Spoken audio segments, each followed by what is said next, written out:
سلام بارفودیای عزیز، میخوام ببرمتون مازندران، مخصوصا شهر آمل. یک غذای بسیار خوشمزه به نام مرغ و اسفناج یا اینکه خورشت اسفناج. خب خندتون شاید بگیره، خب این که آلو اسفناج رو همه بلدن و همه شهر دارن، ولی نه، اشتباه نکنین.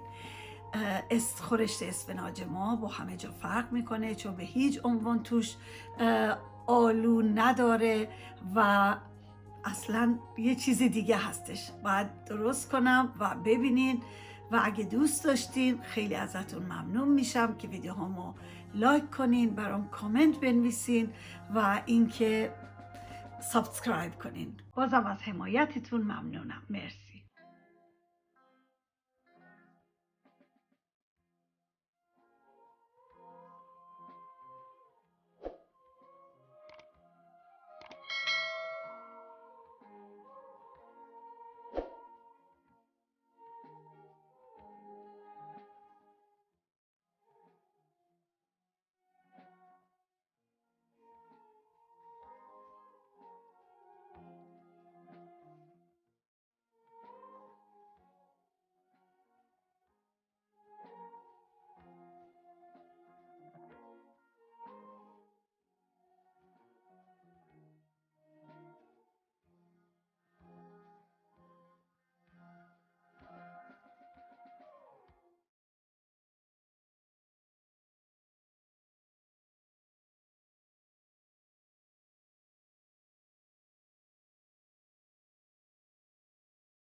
امشب اومدم خونه مامان، بعد مامان برای من یه خورشت کاملا مازندرانی به نام خورشت اسفناج درست کرده. بعد حتما رو مجبور کرده که حتما بشینم اینجا غذا رو تیست کنم. بعد آخه نمیدونم تست کردن غذا نداره که. دیگه خورشت مامانا دیگه تموم مامانا خورشتاشون خوشمزه است. ببینیم چی جوری شد.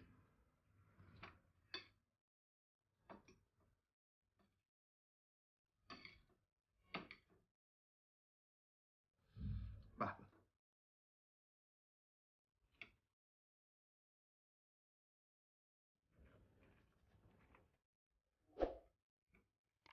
به. بد نشده. حتما به پیج مامان سر بزنید، طرز پختش رو ببینید، به خاطر اینکه مطمئنم پشیمون نمیشید. ولی میگم بد نشده، یه ذره